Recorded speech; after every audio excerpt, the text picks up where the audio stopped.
It was the year 2187, and humanity had long since outgrown the Earth. After centuries of expansion, wars, and scientific breakthroughs, the people of Earth had established colonies across the solar system and even beyond. Interstellar travel had become common, and new worlds were being discovered every decade.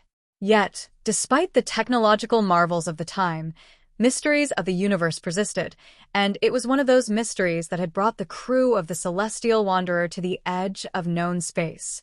Chapter 1. The Journey Begins. Captain Alara Stroud stood at the helm of her ship, staring at the vast expanse of stars before her. The Celestial Wanderer was a long-range exploration vessel, capable of traveling to the farthest reaches of the galaxy. It was a sleek, silver ship equipped with the latest in quantum drive technology, capable of bending space-time to move between distant points in the universe. Alara had always been driven by a thirst for adventure and discovery. As a child, she had dreamed of becoming an explorer, to boldly go where no human had gone before. Now, she was living that dream. Her crew, a team of scientists, engineers, and soldiers, share her passion for the unknown. Their current mission had taken them further from Earth than they had ever been. They were in search of a planet known only in ancient texts as Caladros, a world said to be home to an ancient and powerful civilization that had disappeared millennia ago. The planet was located in a remote sector of space, far beyond the reach of the most advanced telescopes and probes. The ship's artificial intelligence, Eris, had been scouring old star charts, analyzing data from distant celestial bodies to plot a course to Caladros. It had taken months of preparation, but now they were finally close. "Captain, we're approaching the coordinates," Eris's voice echoed through the ship's speakers. It was a calm, almost soothing voice, designed to keep the crew at ease during long voyages. "Thank you, Eris," Alara replied, her eyes never leaving the stars outside. "Prepare the crew for arrival.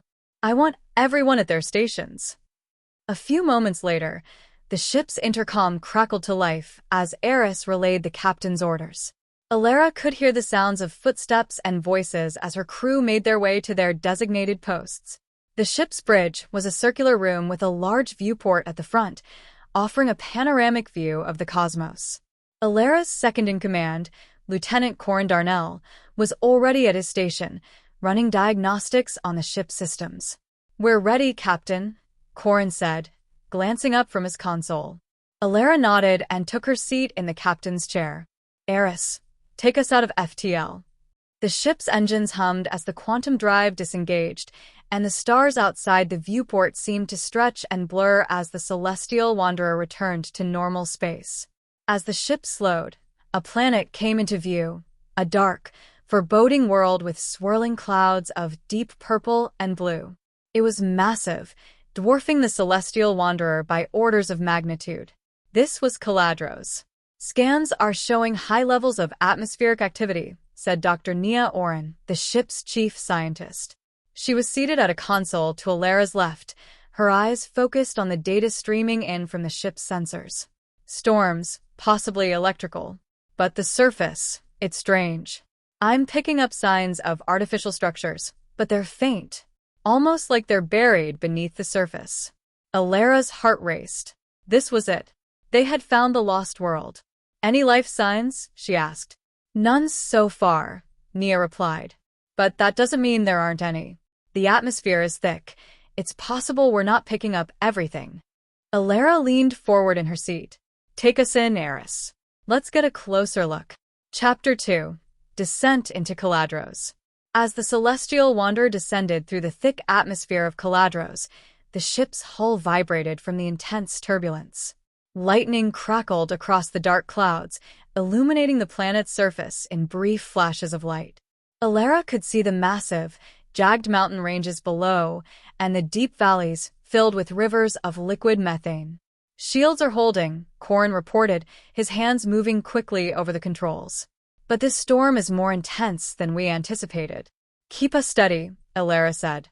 "We need to find a place to land." After several tense minutes, the ship broke through the worst of the storm, and they found themselves flying over a vast, barren plain. In the distance, a massive structure rose from the ground, its silhouette barely visible in the fading light of the storm. There, Nia said, pointing to the structure. That looks like some kind of city, or at least what's left of one. Alara nodded. Set us down near it. I want to take a closer look.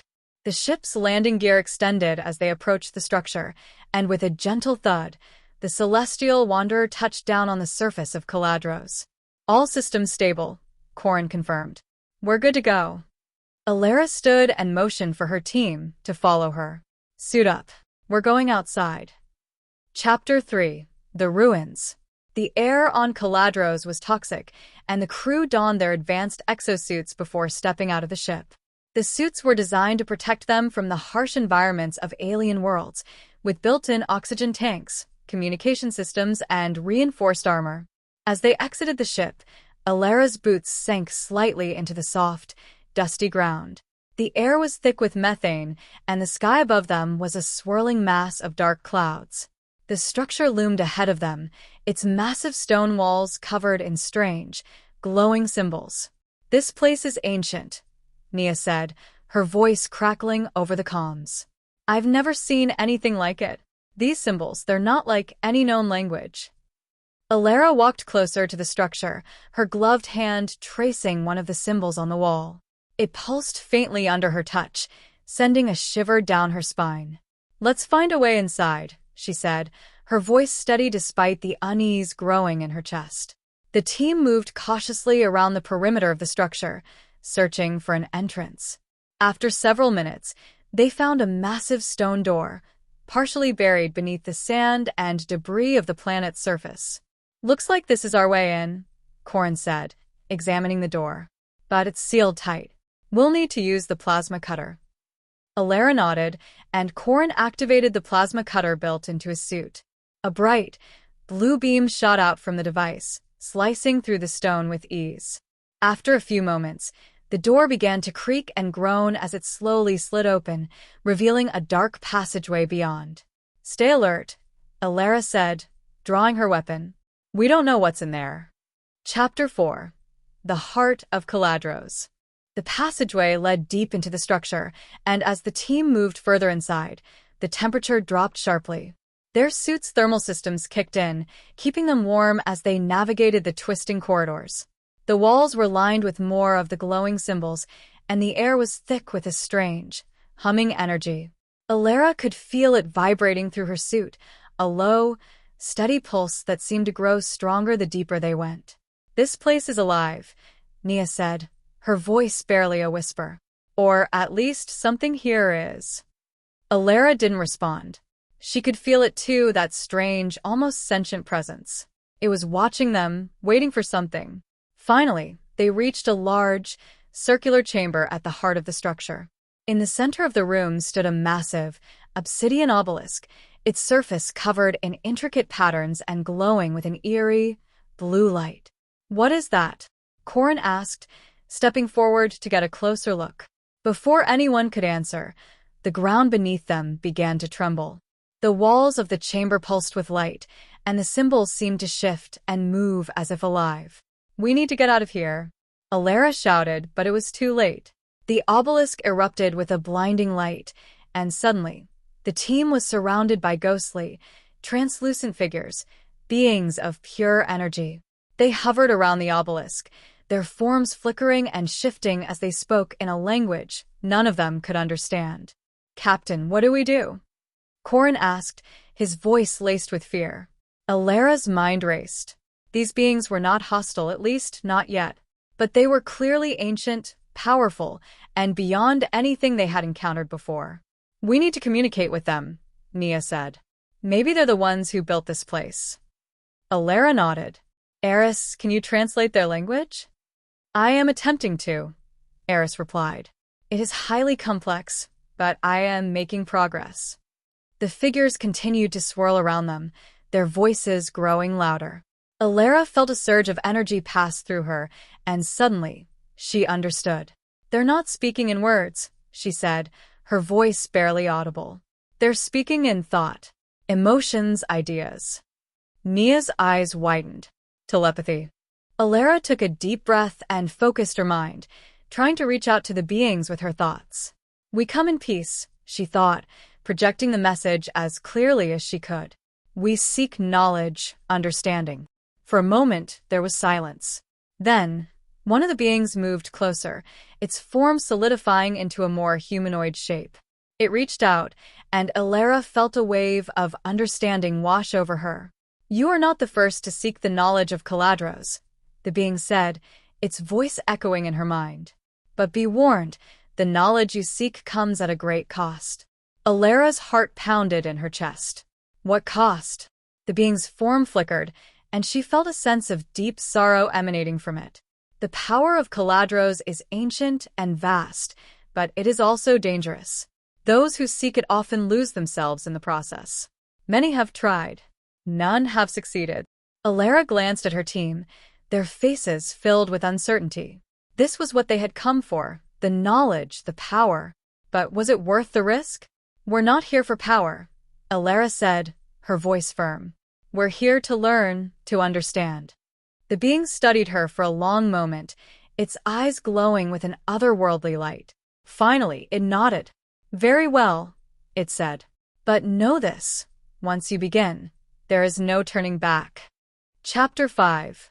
The Awakening. The chamber pulsed with energy as the being led Alara and her team toward the obelisk. The other ghostly figures watched from a distance, their forms flickering in and out of existence. As they approached the obelisk, Alara felt a strange sensation wash over her, a sense of weightlessness, as if she were floating in a sea of energy. The symbols on the obelisk glowed brighter, and she could hear a faint hum, like the sound of a distant star vibrating through space. "This is the heart of Caladros," the being said, its voice reverberating in her mind. "Here lies the knowledge of our people, the wisdom of the ancients. But be warned, this knowledge is not for the faint of heart. It will test you, challenge you, and in the end, it may consume you." Alara took a deep breath and stepped forward, her hand reaching out to touch the surface of the obelisk. As her fingers made contact with a cold, smooth stone, a surge of energy shot through her body, and she felt her mind being pulled into a vast, swirling vortex of light and sound. Images flashed before her eyes, visions of distant stars, alien worlds, and civilizations long gone. She saw the rise and fall of empires, the birth and death of entire species, and the endless cycles of creation and destruction that shaped the universe. But amid the chaos, there was something else, something deeper, more profound. It was a knowledge beyond words, a truth that transcended time and space. It was the key to understanding the universe, the secret to unlocking the mysteries of existence. Alara's mind struggled to comprehend the enormity of it all. The knowledge was overwhelming, like a tidal wave crashing over her, threatening to drown her in its depths. "Focus, Alara," the being's voice echoed in her mind. "You must focus.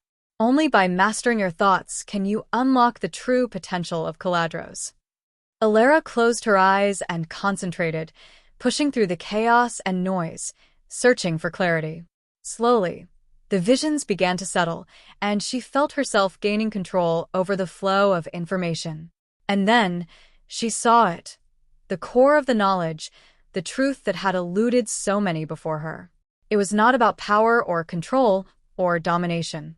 It was about balance, harmony between the forces of the universe. The knowledge of Caladros was a key to understanding that balance, to becoming one with the cosmos.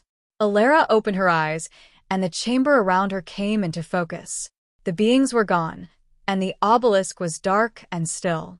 She had done it. She had unlocked the knowledge of Caladros. Chapter 6. The Return. The journey back to the Celestial Wanderer was quiet.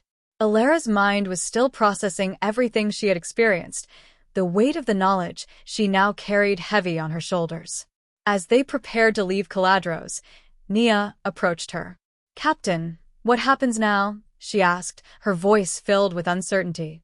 Alara looked out at the dark, swirling clouds of the planet below. "Now we take this knowledge back to humanity. But we must be careful. The power of Caladros is not something to be taken lightly." Nia nodded, her expression serious. Do you think humanity is ready for it? إلى sight. I don't know. But I do know this. Whatever happens, we can't let this knowledge fall into the wrong hands. The celestial wanderer lifted off from the surface of Caladros, leaving the ancient planet behind as they set a course back to Earth. But Elara knew that their journey was far from over. The knowledge of Caladros was a gift and a curse, and how humanity chose to use it would determine the fate of not just their world, but the entire universe. As the stars stretched out before them, Elara couldn't help but wonder what the future held.